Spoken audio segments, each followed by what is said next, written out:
Apa kabar hari ini anak-anak? Semoga kita semua dalam lindungan Allah Subhanahu wa Ta'ala. Jalan-jalan ke Raja Ampat, jangan lupa membelikan sepat. Anak-anak kelas 4, ayo tetap semangat.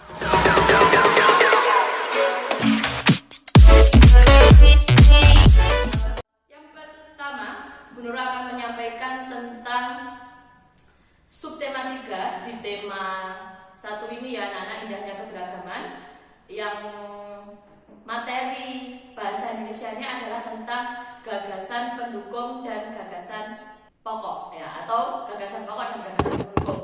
Kemarin gagasan pokok dan gagasan pendukung di subtema 1 dan subtema 2 sudah dijelaskan, seperti contohnya di LKS halaman 74, bacaan tentang tradisi lompat batu.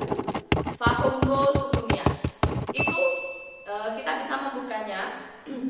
LKS-nya ini ya anak-anak, tetap kemarin untuk LKS tema 1-nya bacaan halaman 74, yaitu tentang paragraf pertama.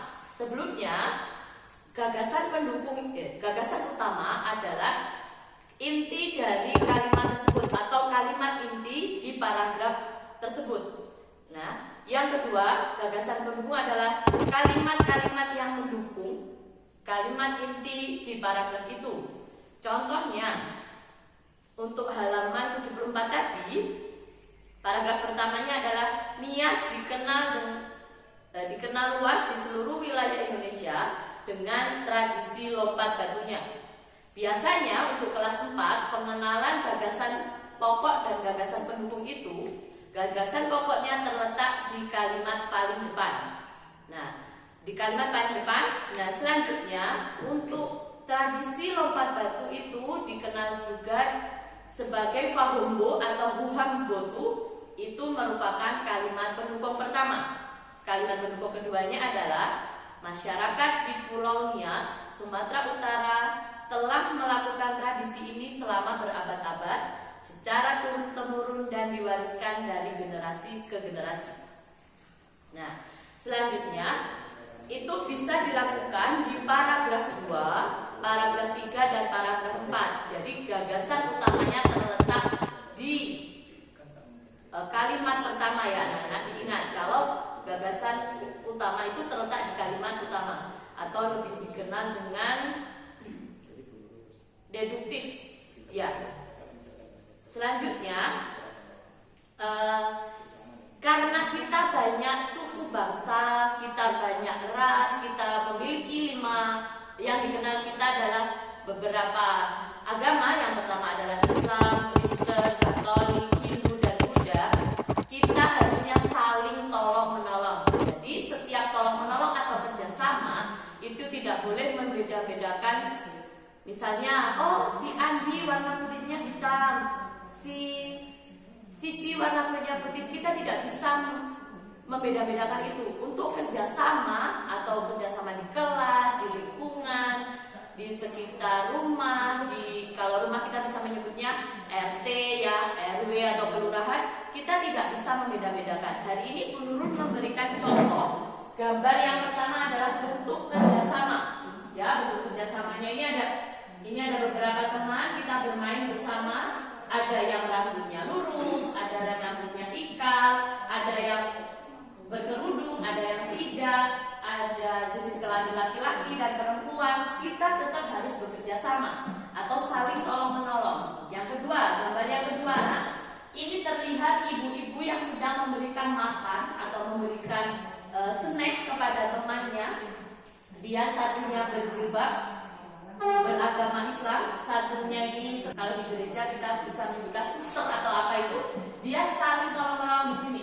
Jadi dia tidak membedakan, tidak ada perbedaan antara satu dengan yang lainnya ketika bekerja sama. Ya, kita harusnya mengikuti jejak dari atau mengikuti gambar ini. Nanti anak-anak selanjutnya akan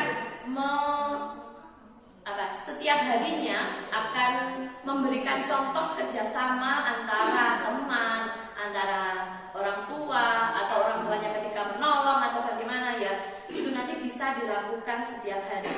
Ya, anak-anak, dari itu Ini tadi Bu Nurul dari menit pertama tadi sudah memberikan suara, atau di kelas 4 lebih dikenal dengan bunyi ya.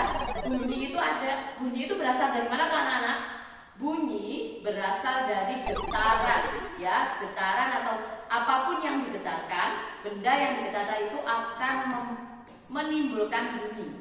Nah, sedangkan sesuatu yang menghasilkan bunyi itu disebut dengan sumber bunyi. Seperti ini saja.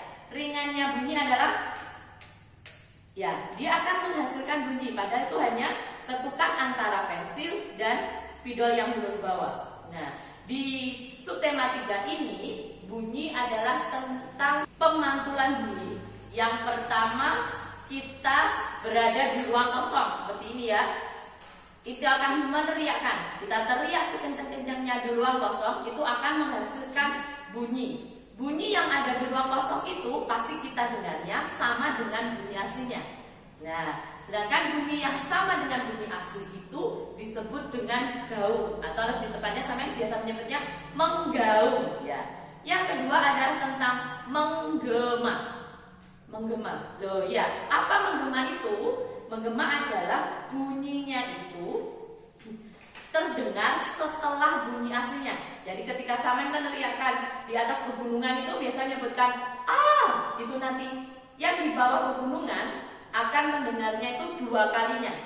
Kalau yang gaung tadi bersamaan, kalau yang gema ini akan terjadi setelah bunyi aslinya. Ya.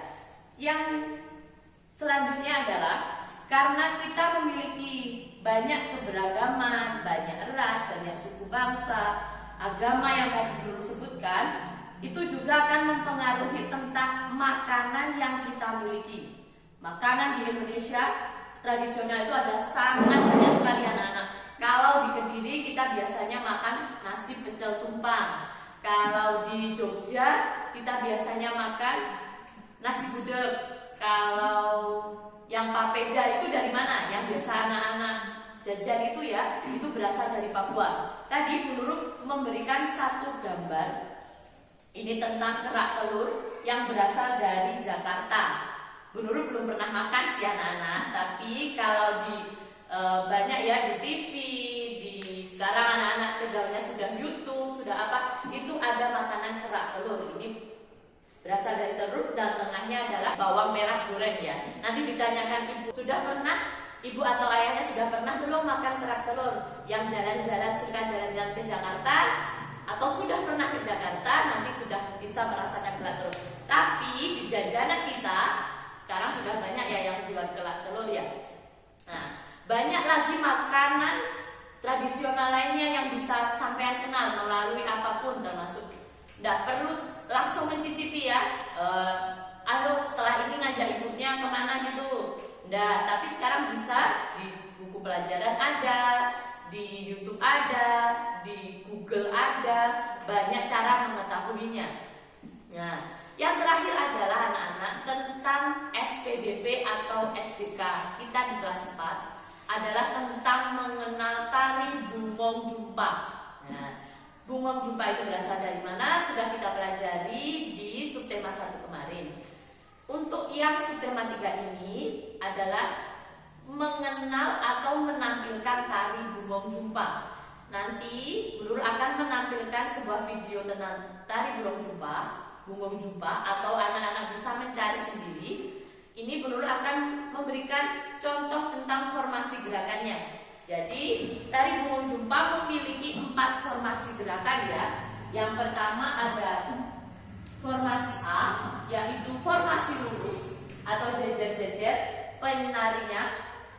Atau formasi B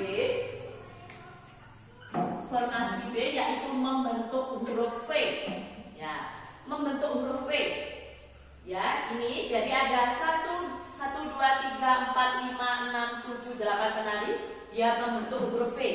Yang formasi ketiga ini membentuk lingkaran, atau kita bisa menyebutnya formasi C. Nah, ini jadi melingkar. Yang terakhir adalah tentang formasi D. Ini ya, dua-dua aja ini. depan belakang depan belakang. Nanti setelah video ditampilkan, anak-anak bisa mempraktekkan ya di rumah bagaimana tari Bungong Jumpa itu, atau mencari dari sumber lain bisa dipraktekkan, nanti ada musiknya.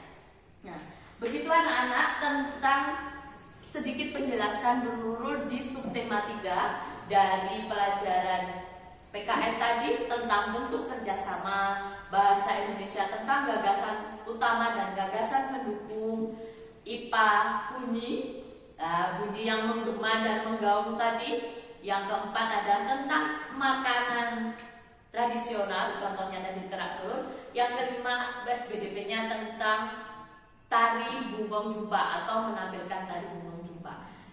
Terima kasih anak-anak sudah memberikan waktu untuk melihat video Bu Nurul. Semoga pandemi ini segera berakhir dan kita bisa bertemu di sekolah, kembali lagi bermain dengan teman-temannya, bisa berkenalan kembali dengan Bu Nurul, karena kemarin belum sempat ya, walaupun sudah setiap hari bertemu tapi belum bisa berada dalam satu kelas yang sama. Semoga anak-anak selalu sehat. Terima kasih. Semoga kita sehat selalu. Assalamualaikum warahmatullahi wabarakatuh.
Boleh dikasih tepuk tangan sekali lagi buat anak-anak kita. Ya.